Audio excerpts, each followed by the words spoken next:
if you think we might have on and off waves of inflation like we did prior to when Volcker stepped in at the Fed in the 70s era. Of course it will happen some in the future. Yes, I think we'll have some of that in the future.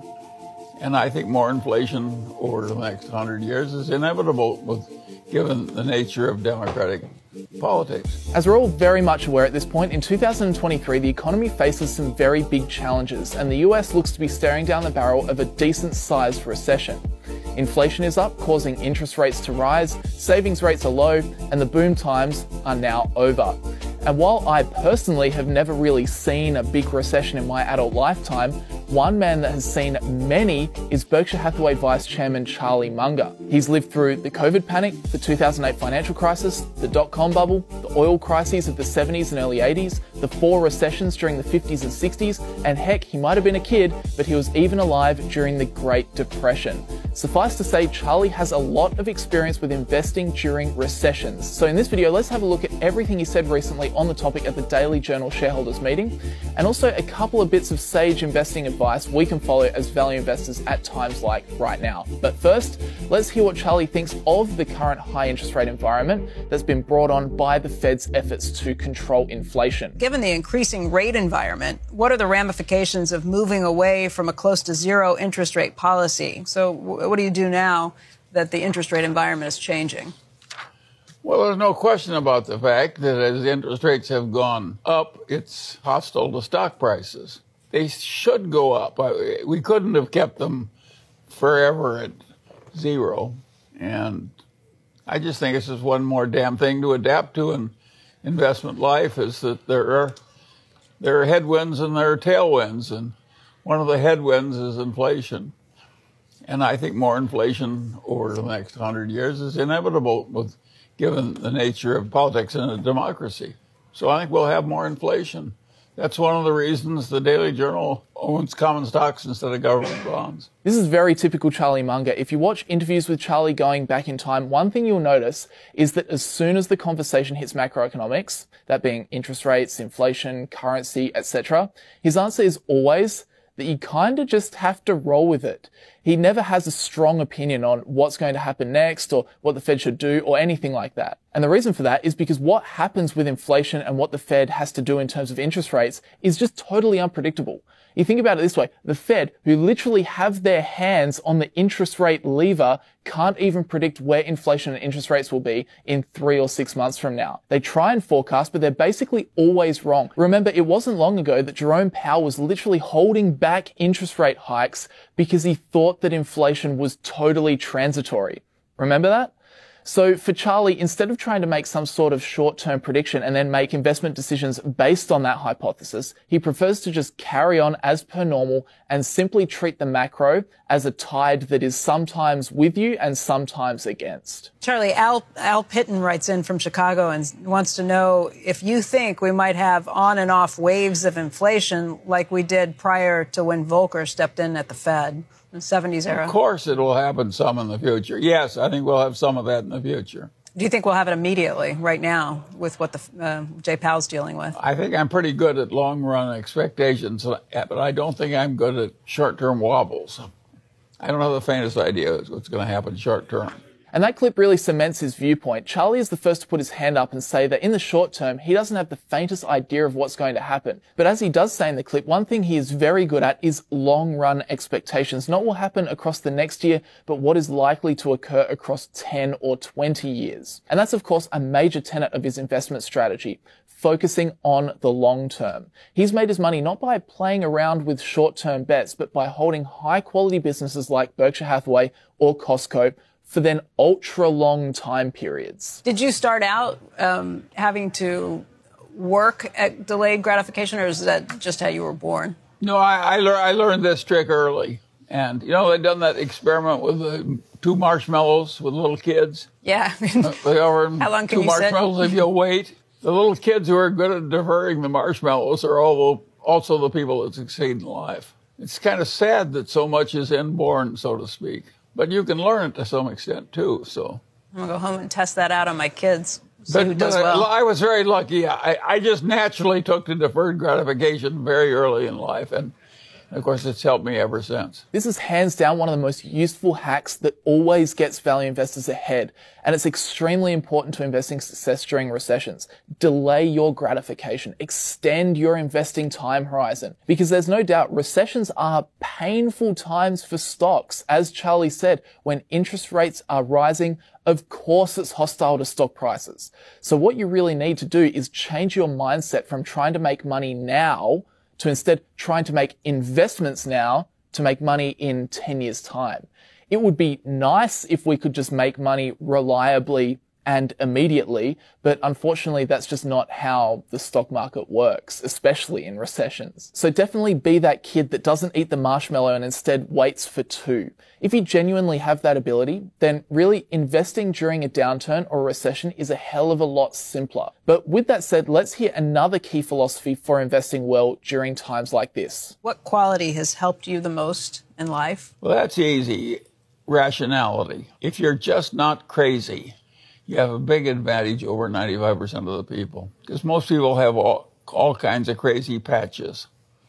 And if you just are consistently not crazy, you get a big advantage in life. And if you're patient and a gratification deferrer, in addition to being not crazy, then it's practically a cinch. There you go. You heard the man. The holy grail of investing, being patient plus staying rational. You do that and investing is basically a cinch. And I know I talk about staying rational basically all the time, but I really do feel that people don't quite understand just how psychological successful investing is. I honestly reckon it's like 10% brains, then 90% temperament.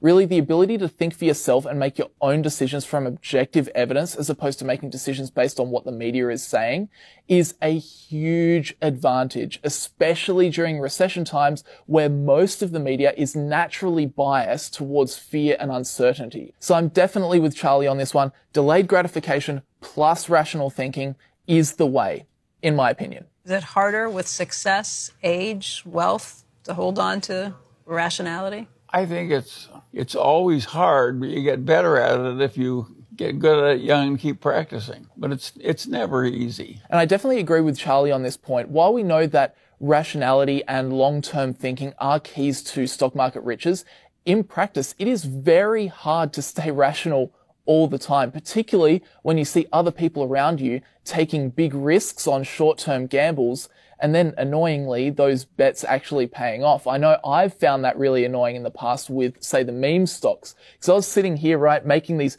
great investments in really solid companies that had great long-term prospects, and then some of my mates would go out and they would just gamble on GameStop, and then they made like $1,000 in a week. It was very, very frustrating. But if you've ever found yourself in a similar situation to me, I find this bit of wisdom from Charlie really useful.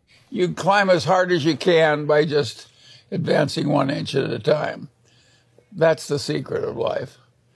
And now there's always somebody who's a little nuts and who succeeds. But for every guy who succeeds, there are 1,000 failures. So instead of being one of the gamblers, just stick to the tried and true method of long-term value investing. So that was Charlie's thoughts on investing philosophy during recessions, but he also highlighted some important lessons about the actual value investing strategy itself.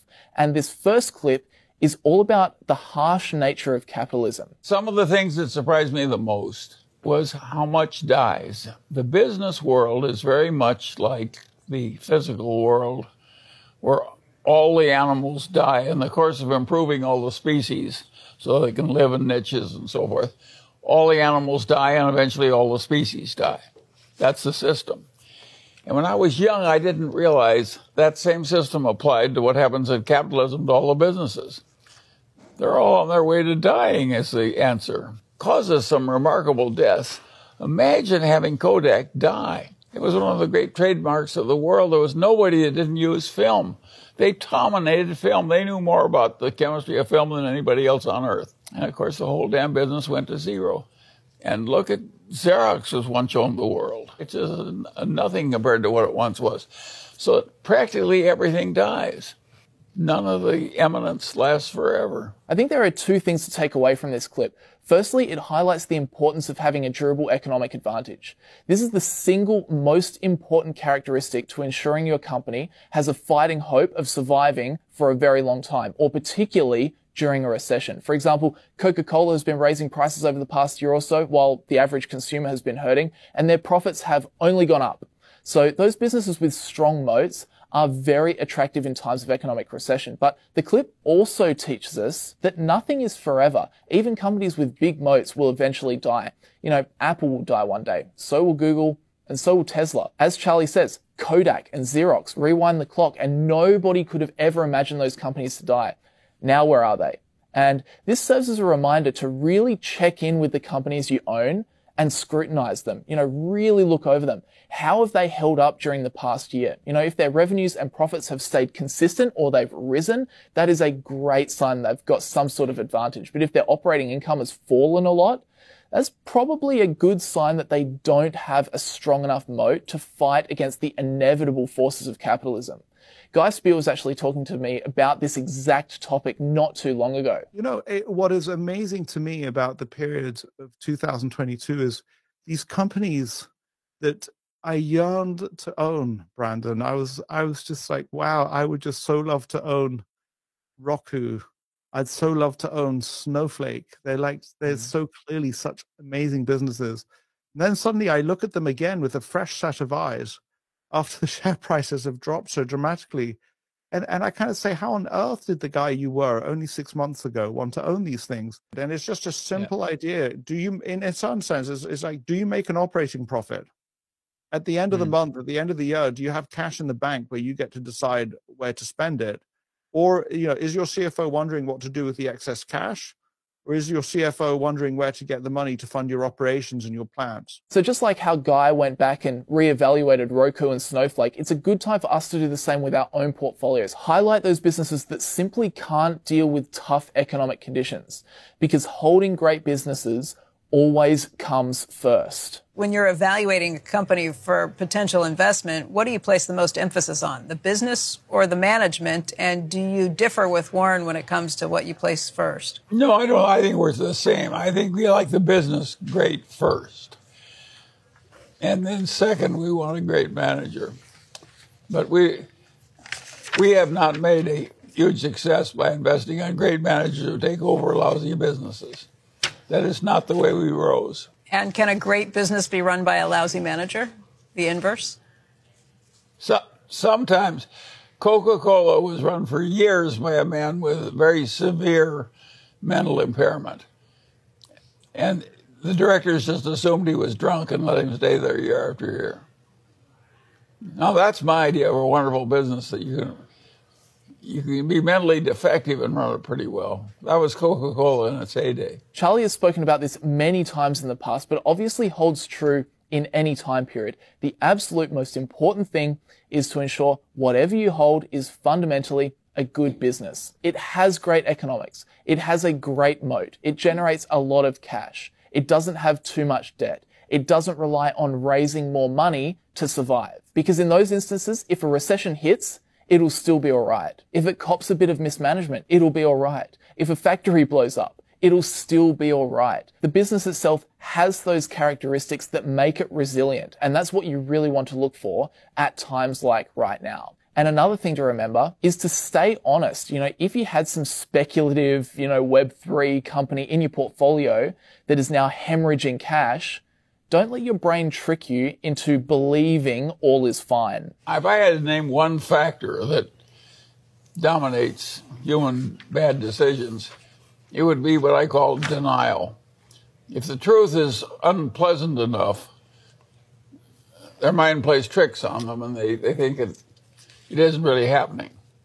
And of course, that causes enormous destruction of business, where people go on throwing money into the way they used to do things, even though it isn't going to work at all well in the way the world is now, having changed. So at the end of the day, don't fall into that psychological trap. Don't persist with something that you should really be getting rid of. Have your investing checklist, go back over it with each of your investments, and highlight all of the yellow or red flags. So overall, my takeaways in terms of investing lessons from the Daily Journal shareholder meeting were definitely number one, stay rational while the sky is falling. Number 2, focus on the long term and decisions become a lot simpler. Number 3, successful stock market investing is a game of taking small step after small step until eventually you've covered great ground. Number 4, look for strong moats in tough times. Number 5, keep up to date with the companies in your portfolio and chuck out the losers if you need to. And number 6, don't let denial creep into your decision making. But with that said, I want to hear from you guys. What is the best investment lesson or maybe best quote you've ever heard from Charlie Munger? Definitely leave that stuff down in the comments below and let's keep the discussion going. But apart from that, guys, please leave a like if you did enjoy the video, subscribe if you'd like to see more. And with that said, I'll see you guys in the next video.